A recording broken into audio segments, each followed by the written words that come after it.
Welcome back. You're watching NewsCentre. Swiss bank UBS has formally completed the takeover of Credit Suisse. The group will now manage UBS and Credit Suisse as separate banks for the short term. The takeover will also enlarge UBS's balance sheet to more than $1 trillion and boost its workforce to 120,000 employees. In a statement, UBS Group's CEO Sergio Ermotti said that this takeover will not compromise on the company's strong culture and conservative risk approach. Here's that story. UBS has completed its takeover of rival Credit Suisse. It comes as the company is reportedly set to impose stringent restrictions on Credit Suisse bankers. According to sources speaking with the Financial Times, UBS executives have drawn up nearly 24 red lines outlining prohibited activities for Credit Suisse staffers, including a ban on new clients from high-risk countries and launching new products without approval from UBS managers. UBS management have imposed these red lines, and it tells you that there is a big concern both internally and to the external world that some of this toxic culture, so to speak, that prevailed at Credit Suisse might get imported into UBS. This is UBS's way of saying no. Meanwhile, UBS has appointed Mihir Doshi as the India head of the company. Doshi joined the Credit Suisse in 2006.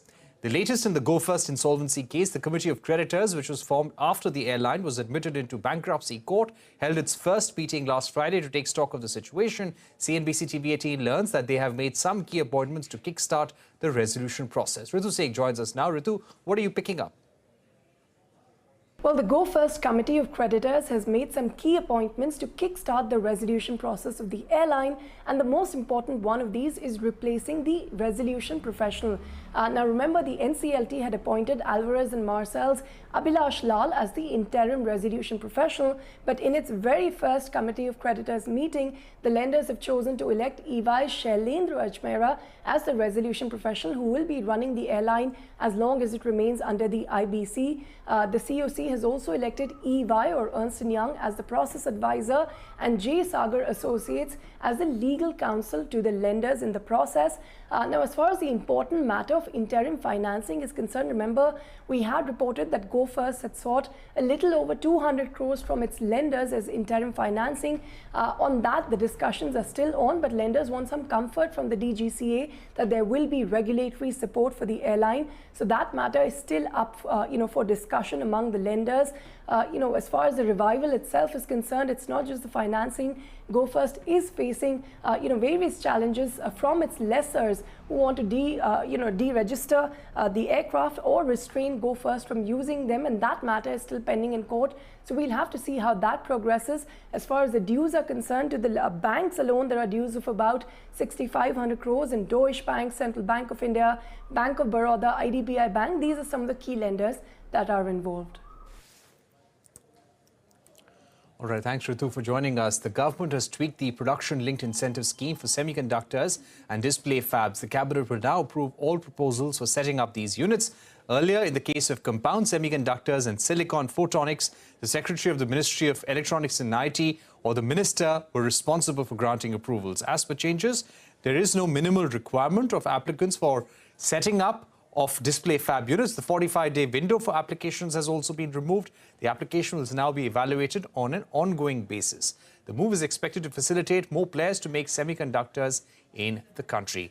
Joining me now to take this forward is Sanjay Gupta, Chairman of the Indian Electronics and Semiconductor Association.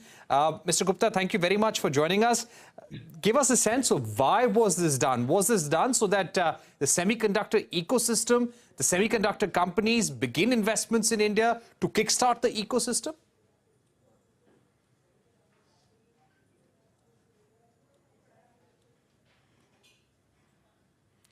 You're on mute, sir.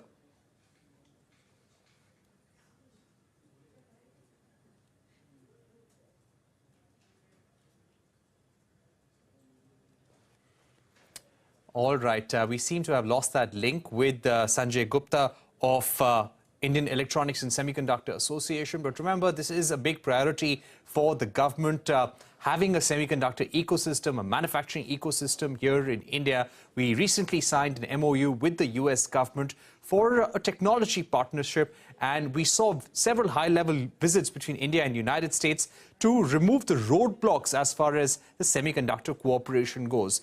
This is a large part of the Prime Minister's upcoming visit as well.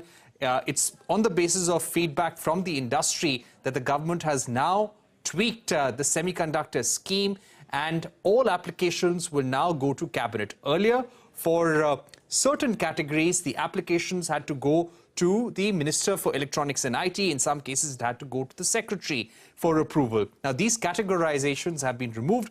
All applications will go to the cabinet, and they can even be decided individually on an ongoing basis.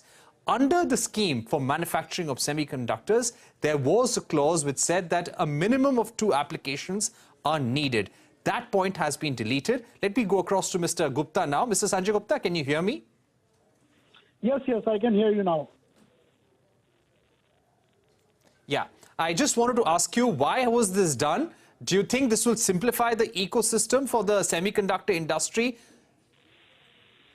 Absolutely. I would compliment government for being very proactive and in listening to industry bodies like us, and navigating through this very ambitious dream of making India the semiconductor leader in the world.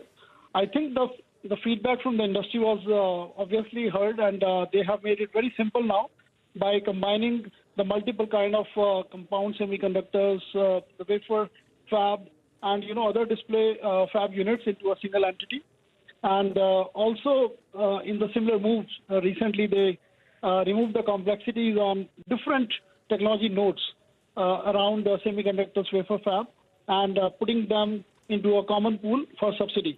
I think that makes the whole scheme very simple but very powerful, and very attractive to different organizations around the globe who would like to invest here. Right. We also saw a clause which said that all applications will now be decided by the cabinet. They can be done individually on an ongoing basis as well. What does this really mean? I think this is to create an atmosphere of agile execution and bringing the transparency in the whole system.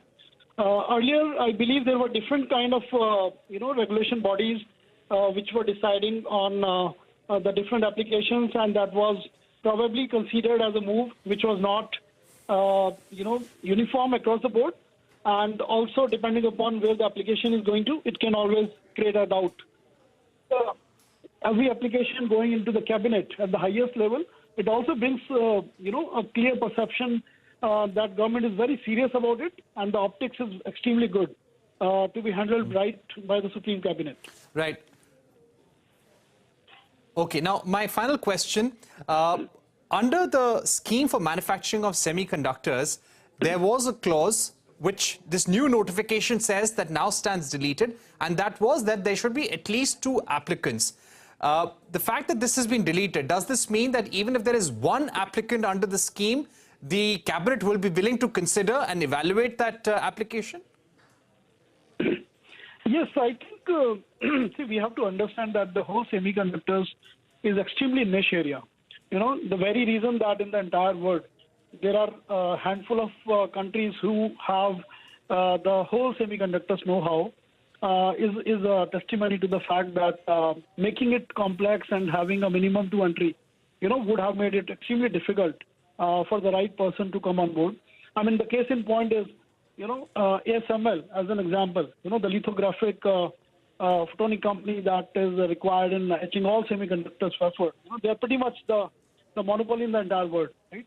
And they provide all the semiconductor lithography, high-end equipments to every single country. Same is true for a handful of companies in our neighboring nation, which are more than 60-70% of the advanced semiconductor nodes being designed there. So I think it's a very wise move, because at the end of the day, since the final decision will be done at a cabinet level, I think they will be absolutely logical and rational in picking up the right partner and the right application. All right, Sanjay Gupta, we've run out of time. Thank you for joining us with that perspective on the changes to the semiconductor schemes of the Indian government. With that, it's a wrap on this edition of NewsCentre. More news and updates continue right here.